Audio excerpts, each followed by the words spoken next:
may nakita akong post mula kay Susit Dr. Lero. Ito yung kanyang message.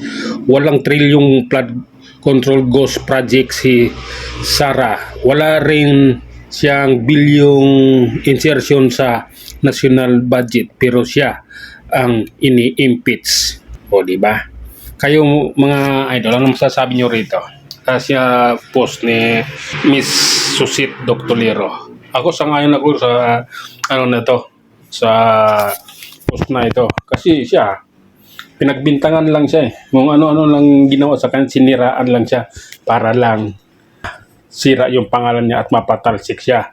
Pero wala siyang ginawang kasamaan o kamalian. Nagiging mali lang si BP Sara sa mata ng mga kalaban niya sa politika, lalong-lalo na kay Marcos. Kaya ganito ang nangyari sa kanya ngayon. Pero kung susumahin at iisipin talaga natin, ang may mga kasalanan nito, yung mga congressman at saka yung ibang senador. Lalong-lalo na si Gatchalian. Yan, si Villanueva, si Kiko Pangilinan, si J. Bam Aquino. Yan, mga malulupit na mga senador yan. Mga nagbubulsa talaga ng pera yung mga yan. Kaya ako, saludo ako dito sa post ni Madam Susit. Ako, pabor ako dito. Dahil ito yung katotohanan. Ang pundo at ang inutang ni Marcos ngayon sa taong ito, pagkano na? Yung pagbinta niya ng Ninoy Aquino International Airport, yung pagbinta niya ng Plantas Laguna, saan lahat napunta yung pera na yun? Diba? Kaya pinaghati-hatian na nila yun kung saan-saan siya nagpupunta, wala namang umintindi sa kanya.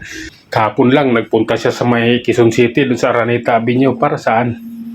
Nagsasabi niyang flood control doon. Diyos ko po, tagal na binabahay lugar na yan. Noon pa yan. Kaya wala na. Mahirap na maniwala sa pinagsasabi nila. Mahirap na silang paniwalaan dahil wala yung sinasabi. Yung iba naniniwala doon sa sinabi, pero yung sa gawa, walang nagagawa talaga.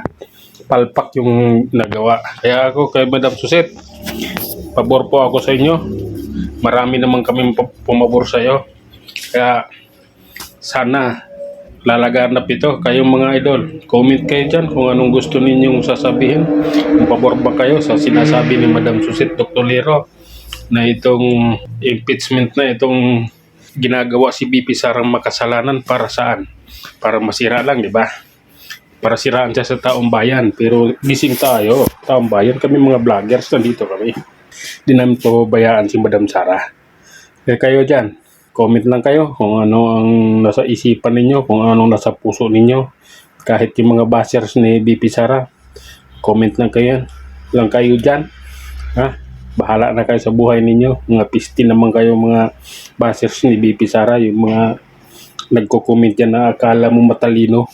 Kapag comment lang, putangin, bubo naman, hayop. Yun lang, hanggang sa muli. Maraming salamat.